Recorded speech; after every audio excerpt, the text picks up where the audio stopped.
ability to know how to start small. That's exactly what kills and what separates a true entrepreneur that will be successful and somebody else. Whatever you think, no matter how big it is, your first question is, get it down on paper. What is the smallest way in which I can start? Hey guys, welcome back to Meet the Owner, where we're all about making an impact through entrepreneurship. So the interview you're about to watch is actually the second part of the interview with Yemi. In this part, he talks about how he actually started his business in the UK, the different challenges that he went through, the different things that he learned. I hope you enjoy this interview. And guys, please remember, just take 2 seconds to subscribe to our channel below so that you won't miss out on any interviews. You've done various different jobs, various different careers. So at what point did you actually transition into business? Okay, yeah. When I worked for the international company, actually, once I had that conversation on the aircraft with that man, I think I was beginning to be tuned. He really retuned my position at that time. And I remember then, so I was global food sector manager, doing stuff, running all the programs that were happening in the food sector for that company. But a lot was going on in China and America. Then it meant I was doing a lot of traveling. But the company was international, but they had 3 hubs. They had the US, they had the UK, they had China. A lot of our programs, much of the market was in the US and in China. And so, of course, when you have a change of leadership, they said, oh, it's better that those programs are actually run from either China or from the US. And of course, if it was going to China, there was no way I was going to go into China. I couldn't speak the language, or anything like that. The people in America said, oh yeah, if it moves to America, yes, they'll want me to come and run it from there. Ultimately, the decision went over to China. So the situation I was in was, okay, I could take on another role or something in the company, but it all came with the fact that I had already considered that. So I remember my MD then, he was very, very good to me, and he said, okay, so Yemi, what's the plan? I said, I'm going to go ahead and start my own thing.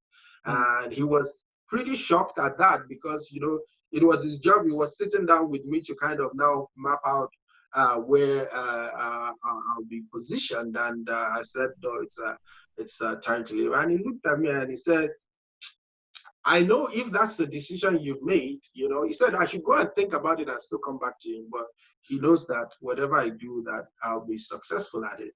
And I am still in touch with him. He's a great guy.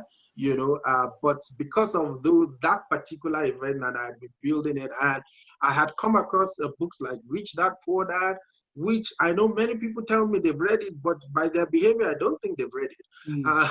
Because it kind of just tells you that it's almost impossible to make wealth as an employed person. You've got to move to that. What does he call it? He calls it the cash flow quadrant. Yes. You got to move in the quadrant where you're a business owner and an investor to get the kind of freedoms of life, that anybody actually wishes for. And a bit of an understanding of that concept actually makes a whole difference. It doesn't mean that you have to be making big money from the first day, but you need to be positioned in that quadrant where there are a few things. One of those few things is this, that you don't earn money after the government has taken all their VAT, all their taxes and all of that. But first, you are positioned to be in a place where you earn money and do your calculation and then pay the taxes to the government. Many advantages from that. First, from the fact that you need time to actually calculate that to pay it. So if you run a company, you have to pay your taxes 18 months from the day you made it, so to speak. As against if you're an employee, the government takes it before you actually even see it. And when you run a company, if you have that injection of cash for 18 months before it's time to pay, it makes a difference. You understand? And you know, so many things that are in between there that a lot of people. I will advise anybody who really wants to just move forward, reach that quadrant, you know, and the cash flow quadrant. That's another separate book that he wrote. You know, people need to read that, and that's all of that. All that knowledge came together at the same time for me, and I said, no matter what, it's going to take time and all of that, but I'm getting started, and that was 8 years ago now. Okay. So what was the transition like? So obviously you've decided I'm gonna start my business. What was the first thing you did? The first thing I did was to go and talk with the people who were doing the kind of business that I was doing. I went to speak to a good number of people who were kind of independent consultants. It was interesting, some of the things that came from there, from those conversations. Some of the early jobs I did came from those people.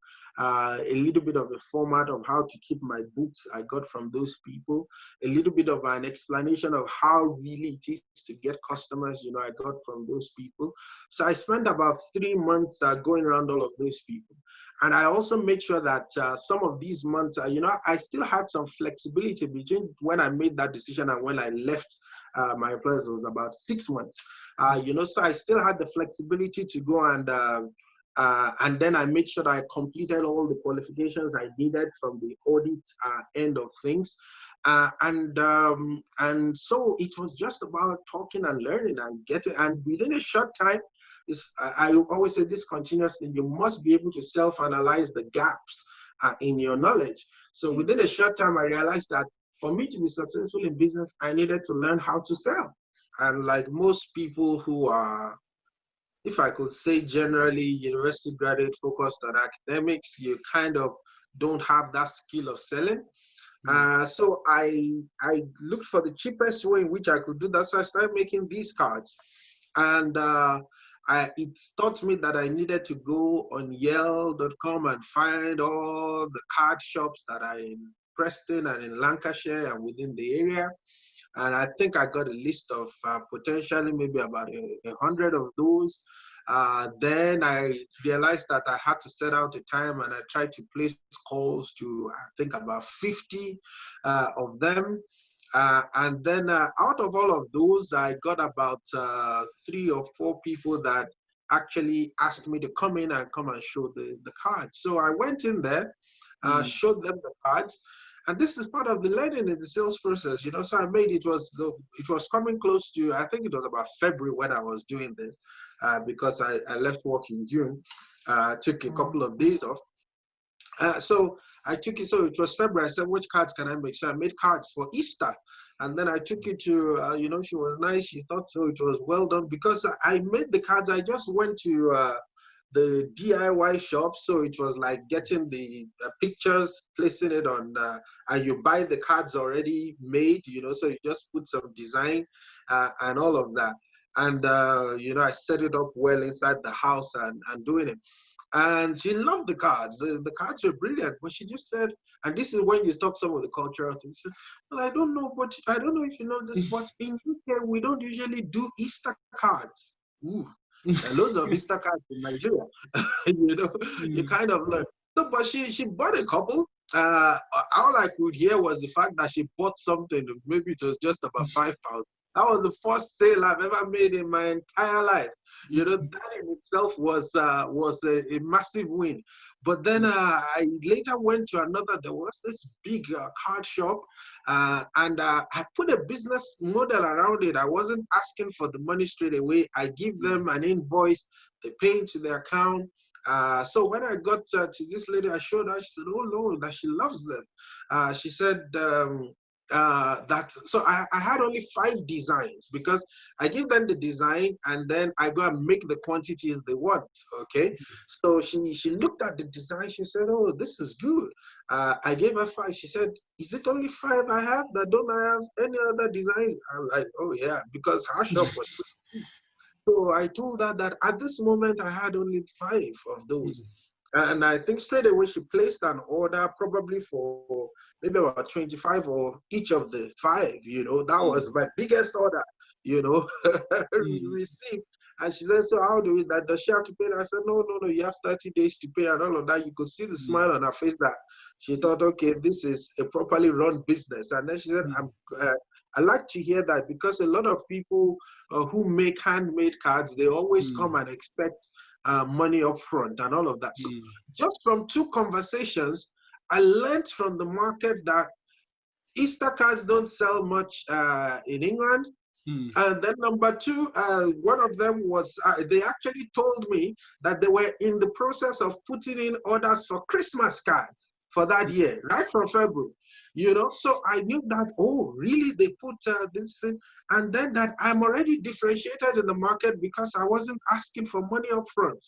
And you know, those are absolute skills that entrepreneurs need to give. You talk to the market, you hear what the market says, and you kind of adjust the product or service that you have to offer.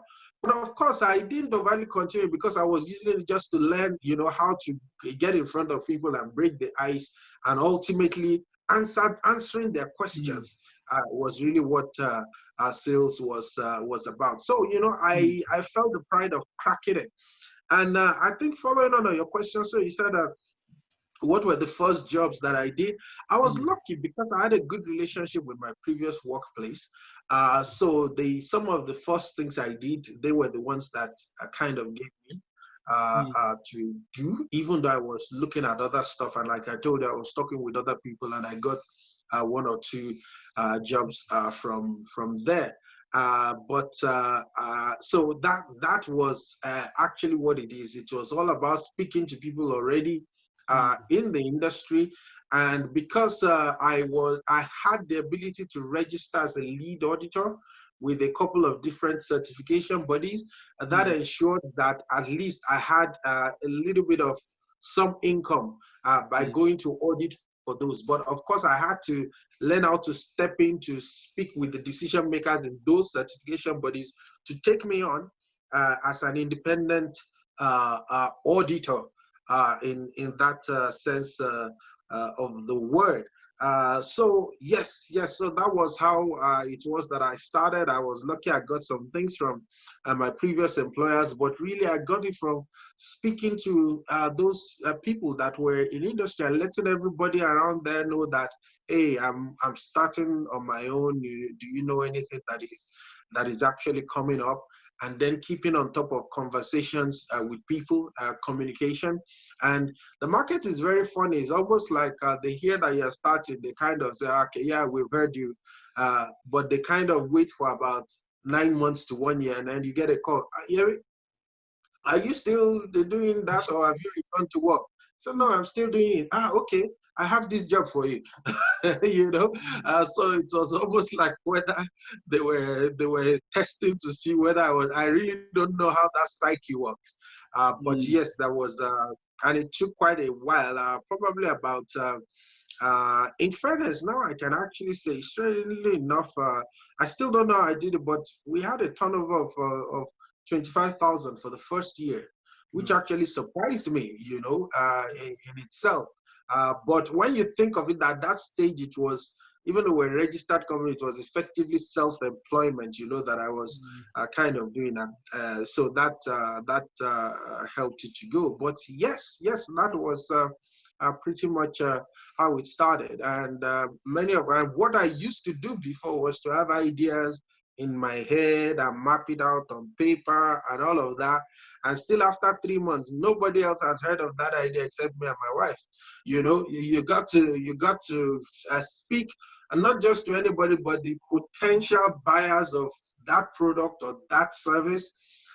You know, create the first rough patch of what they can see and feel and use to explain your idea. And it's your job to make it easy for people to see and feel and experience what you have to do.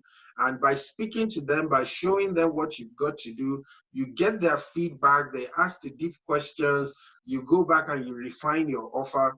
And very importantly, one of the key things for a new business is to be able to get the word out there, to market it.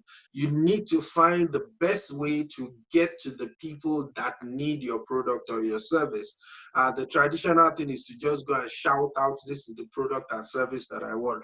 If you're shouting that out to people who don't need it, you're being a pain to them. You're effectively almost spamming them in the IT kind of word. So the real job is being able to get to those people who will need your product and service.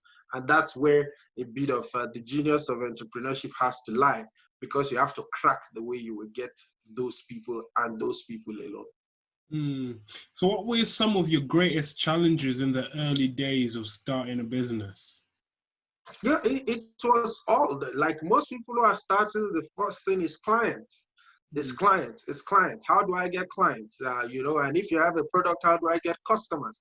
And that's why, and one of the I always say that one of the worst things that happen to us in life is mathematics, because mathematics always teaches us that A plus B will be equals to something. So you expect that there's only one answer to one problem. So when you're starting, the first thing you have to do is, you will find one natural way of getting customers, either by face-to-face meetings, which is critical. You must always do that, no matter what stage of business that you are in. But really, for you to build a sustainable business, you probably need to be having at least about 5 different ways in which customers come. And you spend your whole time building those 5 ways and making it easier for those customers to come, whether it's by website. The website must be able to capture the customer information and for you to build it. Whether it's by networking, you must first determine what kind of product you are selling, and therefore what kind of customers will you want to have. And it's the kind of customers that will define the kind of places where you network. Networking is not a noun, it's not a BNI. We're going to a particular place at a particular time. If it works for you, then that's absolutely good. But I had to learn. I spent a whole year going to various networking meetings where I get to the meeting, all of us that are there are one-man businesses just like myself at that time. And the people who use ISO, like are business-to-business companies. That's companies which, let's just say for argument's sake, at least 5-10 employees or more. So I decided I stopped it. I stopped going to networking, and it seemed like an ultimate sin at that point. It was like, are you serious? You are doing business when you stop networking.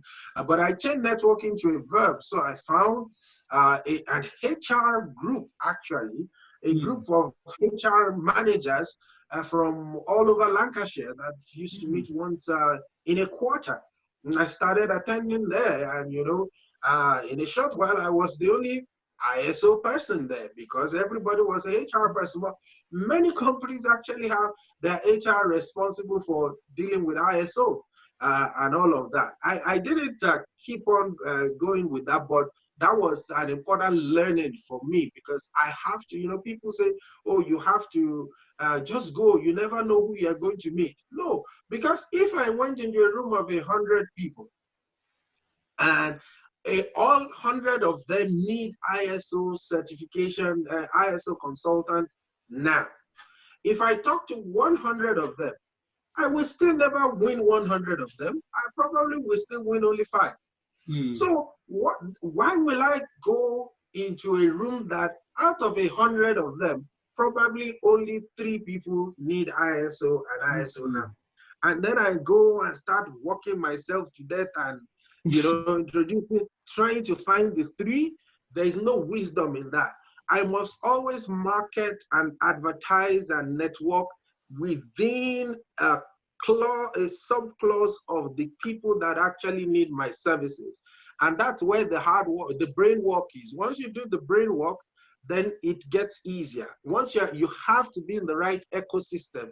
You cannot start looking, going into the bush of England and looking for a lion. Okay, if you want to get a lion, you go into the bush of Kenya. You understand? Because that's where their ecosystem is.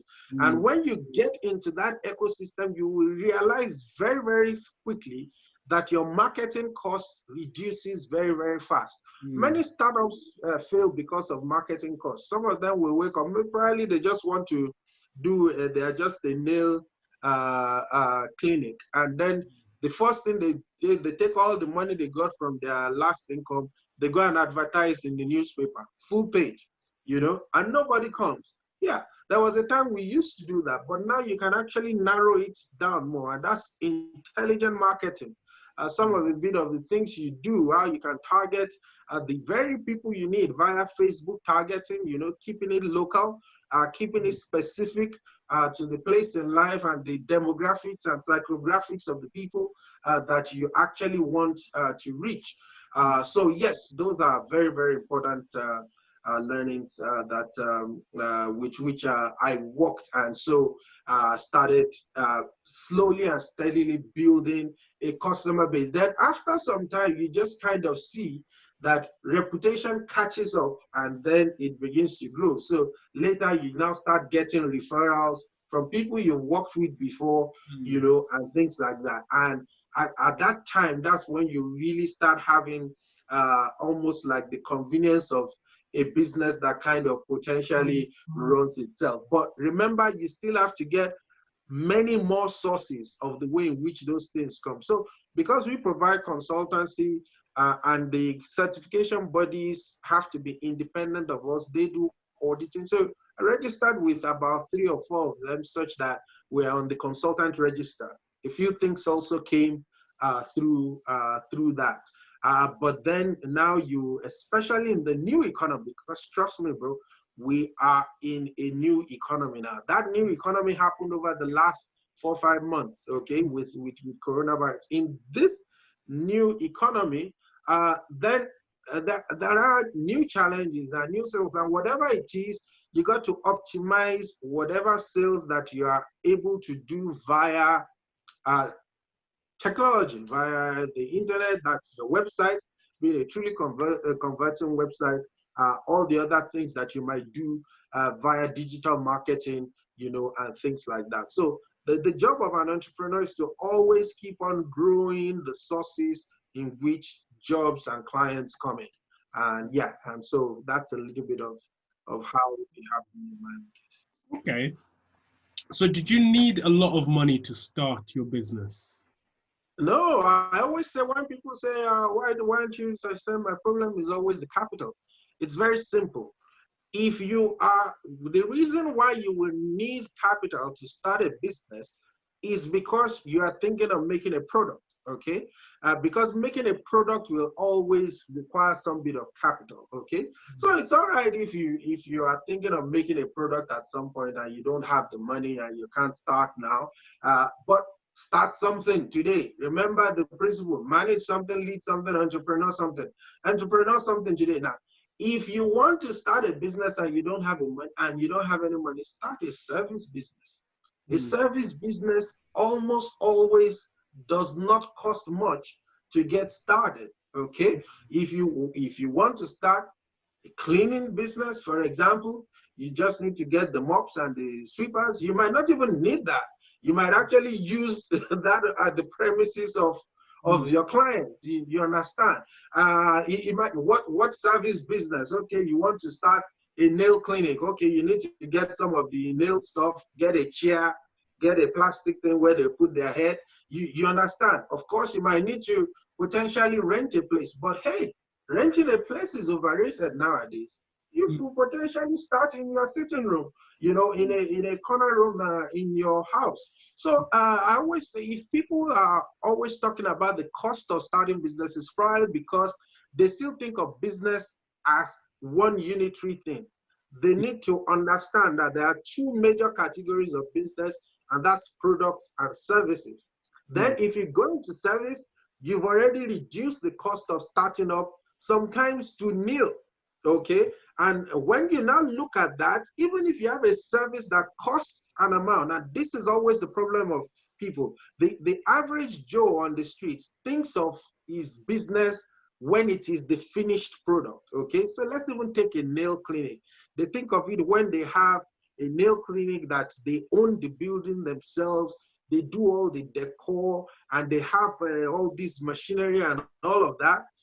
90% of all they are thinking of is nice to have, okay? But the ability to know how to start small, that's exactly what kills and what separates a true entrepreneur that will be successful and somebody else. Whatever you think, no matter how big it is, your first question is, get it down on paper. What is the smallest way in which I can start? And the smallest way in which you can start will help you, number one, know that you don't have to buy a property for a nail clinic that you're not sure will work yet, you know, or even go and rent it, because you probably will do that, but you probably will find an existing shop that is doing something and they give you one corner. So you're actually co-sharing rent, or otherwise you start it in your house, and what you put on your website is a booking system. So you don't have people coming into your house every time. You understand? And you say, okay, yes, we can do this number of things. So there is always think of the smallest way to start. And even when you become successful and you want to start a second business and you have all the money to buy the nail parlor and all that, it started the smallest way, because you always need that time to prove concepts, to readjust your offering, to hear from the people that you're talking to as you're doing their nail. You know, you would know what the market wants. Then you can now invest in growing the business. So money in a service sector should come to grow it, not necessarily to start it. And so for the kind of services I was providing, consultancy, I did not really have any major startup costs apart from having my car, you know, to be able to go around, which I already had. You know, and I didn't per se need an office. I started with an office from home until we had a new baby, and it was difficult to work from home, and therefore I went to organize an office elsewhere. But in terms of startup costs, they were actually negligible and achievable. Okay, yes, I needed a good computer to work with, but I probably need a good computer anyway, you know. So and that's why, so startup cost, probably you're looking at a product. If you're looking at a service, then your startup cost should be less. If they're still high, then you haven't thought in enough depth of the smallest way in which you can start. And starting small is the secret to becoming big. Everybody, Amazon started small, started in the garage. Almost every big tech company, Apple, they started in some garage in the United States. And that's the place where you have to make all your mistakes and all of that. Because by the time people have an expectation on you in the market, it's no longer time for you to make mistakes. So always start small. And if money is a problem, think of a service business.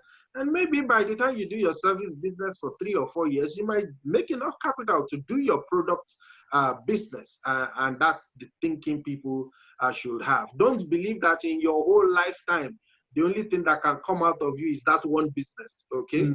You know, so that you can take another route to get to where you absolutely want to get to. But our people sometimes have a fixed mindset of, this is what I want to do, you know, and you come back in 5 years and say, yes, this is what I still want to do. The problem is whatever they give the excuse, you can say, yeah, you see them in another 10 years, yes, I've modified it, but this is what I still, till they're 70 years old, and it never gets done. You know, just start something, start it small. If money is a problem, think of a service. If the service is costing too much money, think of the smallest way to start. And don't you start until you get to that smallest way, an affordable way for you to actually start. Yeah, that's what I'll say. Cool. So what are some highlights that you've had in business, some highlights or successes that you've had in business? Well, what are the highlights? I mean, businesses, you know, people base business as rosy, but you have as much lowlights as highlights in business. But I think one of the key things was when we started trying to seek to grow the training arm, and we needed to get an external accreditation for it, which you wouldn't like showing me up. You were very active in that at that at that stage. So not just the fact that we got the accreditation, which was significant in itself, but it opened up a new dimension to our income and made it possible for us to leverage the training courses that we have to numerous other countries who were partners and effectively just using our IP, our intellectual property. And the good thing was once or twice, I remember there was a particular period in which the dollar was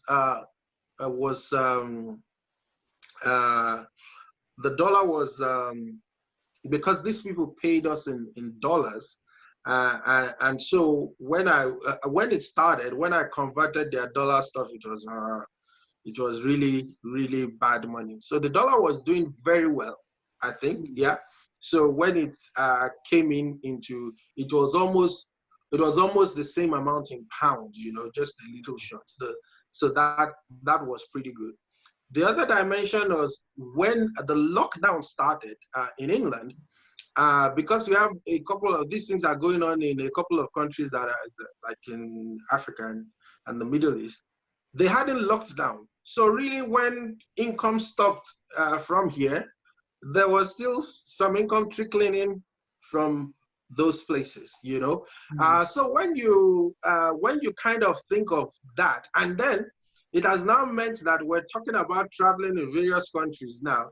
And now over the last few years, so I've been traveling about 5 countries for my own business now, okay? Rather than just doing it for somebody else, going to work with partners and all of that. And when I get to those places and I watch them teaching the same materials we developed in our office here, it's quite exhilarating. You're like, really, you've done a tiny little bit to change a few people in the world, and for them to get a worldwide recognized qualification. So yeah, I will say that that's a highlight to see those materials that we developed in a crucible somewhere here in Preston being used to bring dozens, tens and dozens of people in Nigeria, in the UAE, in Pakistan and Bangladesh, and at the moment, one of the favorite things I do is to check the numbers of the people that have been trained for Kairos training, because we can get that data on the CQI and to kind of think that, oh man, so these many people have been trained as lead auditors simply because, not just because we started business in the first place, but we made the decision to go into training and to go and get accredited training. Now, each of these people can now actually go ahead and audit for certification bodies. And I was recently getting some testimonials for some people. And then you have this guy who now, he audits 20 days every month. So that's a full-time auditing stuff, okay? 20 days every month. And he just wanted to change his career. So he's working as an independent auditor full-time. And this is very simple. So he was working before. So if you do the calculation, the average, what's it called, independent lead auditor he was working for some of the modern certification bodies, and apparently they pay him 300 a day for each of the audits. So he does 20 days in a month. That's £6,000 a month. Wow.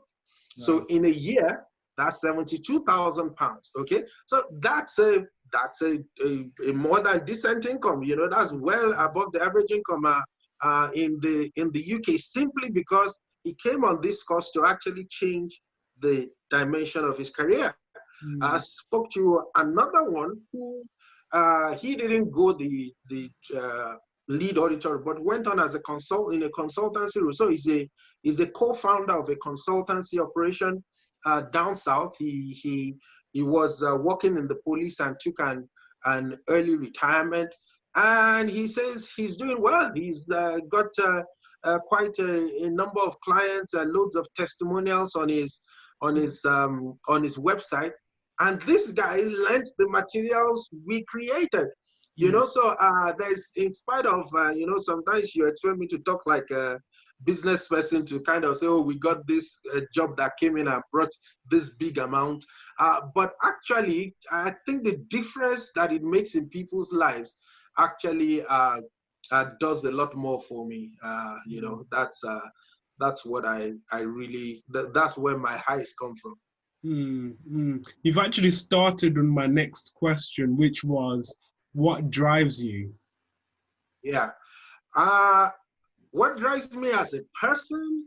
I think I'm driven by, I will say it in quite generic terms, and people say this a lot and it doesn't matter, but you have to know what it means to you. Making a difference, you understand? I think making a difference is really what drives me, and being ultimately, having swum those waters, I got to come out with some kind of success, whatever you define that success as. Okay, you understand? What I really don't have patience with is some people who swam those waters like me, and they finally got here and they kind of figured out that, oh yeah, actually, if I just go on benefits, I will be able to get by. And then they stay like that till probably they're 60.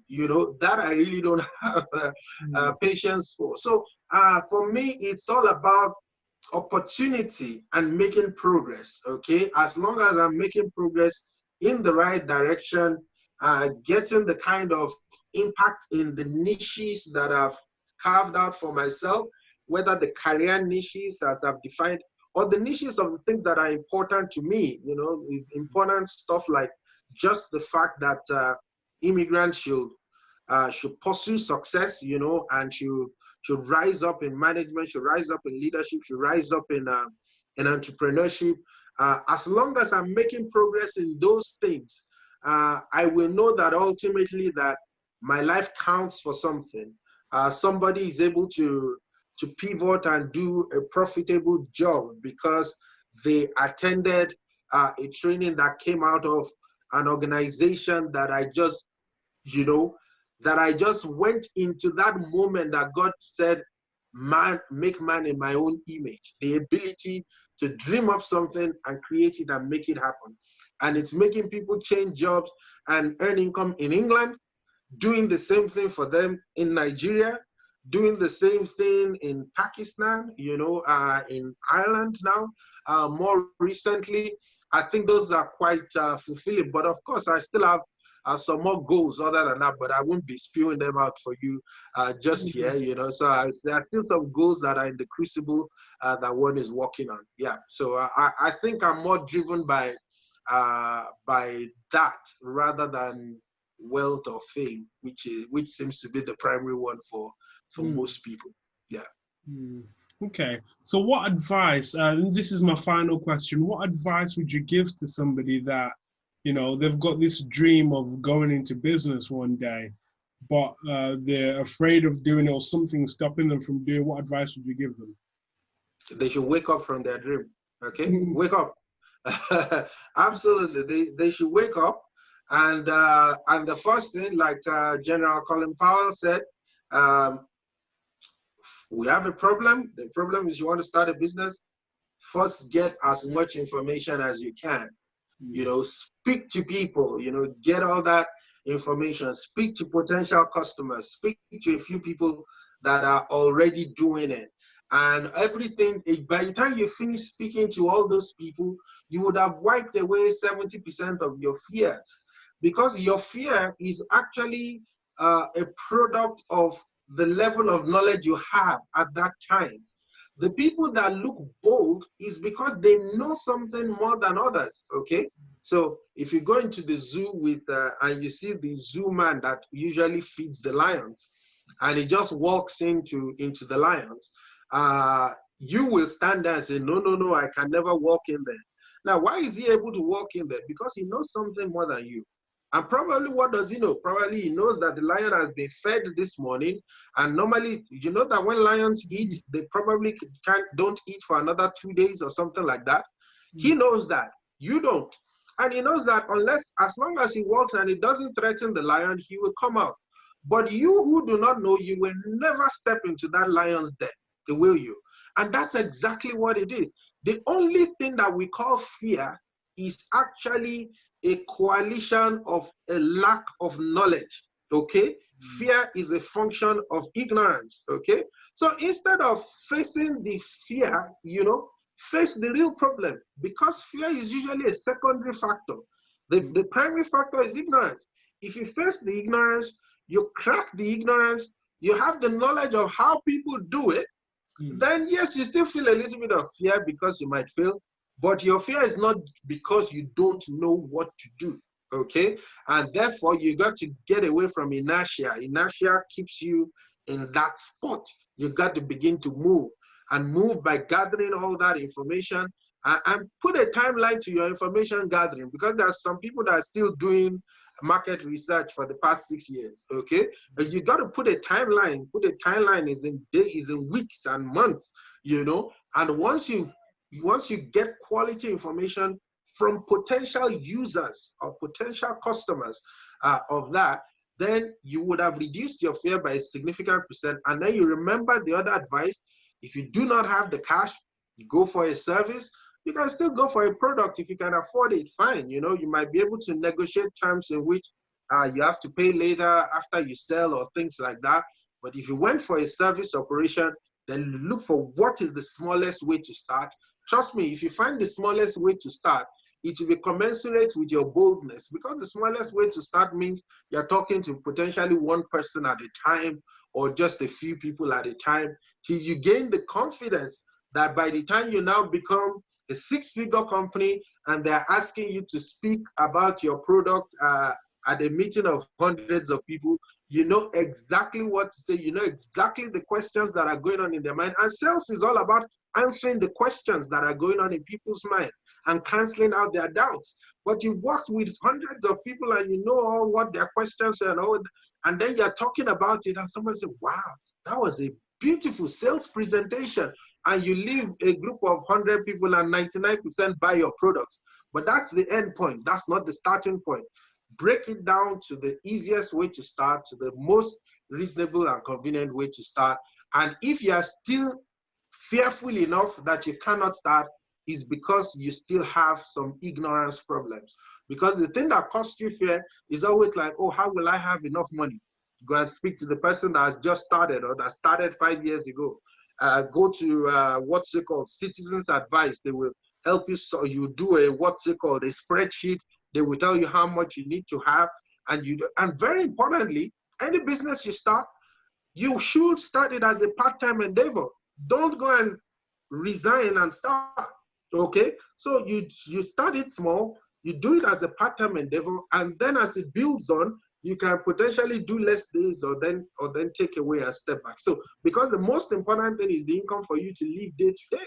And trust me, no matter how brilliant you think your idea is, there's still a gap between when you start selling and when it starts bringing in enough income. So start part-time, start the smallest way possible, such that you still have some income coming in, and then start working at growing the number and the sources in which your customers come in. Don't be getting customers through only one way. Multiple streams in which customers start coming in. And really, that's your job throughout being an entrepreneur. It's not about selling one-to-one. It's about creating streams in which in which people will get that product or get that service. So I think that's what I'll have to say about that. Look, that's absolutely amazing. I could sit here and I can listen all day, because you've got so much valuable, information, and so much experience. And I do want to really say, even as we end, thank you for the fact that through thick and thin you've stuck at it, and because of you being able to stick at it and learn and grow the way you've done, you've given so many opportunities to people. You've given me opportunities. I've learned so much from watching you and seeing the things that you've done even to where I am, I do definitely owe you a lot.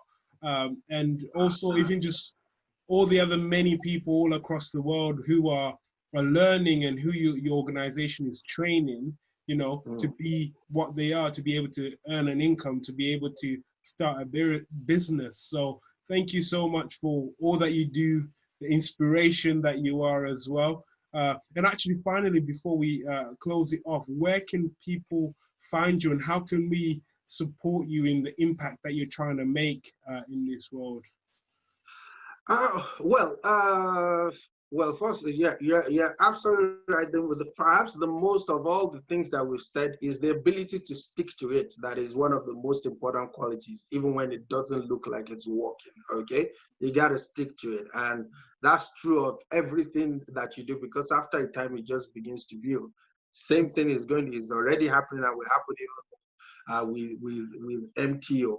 Well, to get the things the specialist things that we do ISO training, you need to look at us at caristraining.com for that. That's for ISO training. More recently, I've got a Facebook group that is called Generation One Achievement. Okay. That Generation One actually refers to immigrants. Okay. So how immigrants can achieve success. So Generation One Achievement on Facebook. You just need to find it, ask to become a member, especially if you're an immigrant to the UK. It doesn't matter whether you're European or from Africa or from India or from anywhere. And all we try to do this to kind of generate very, very extremely useful content, speak to some people that are doing some great things within the community, and so trying to kind of build a bit of that. So I think between those two places, you know, for now, you can absolutely get to reach me in that sense. Amazing. Thank you very much for your time, Yemi. Yes, sir. Really appreciate it, and thanks for having me on.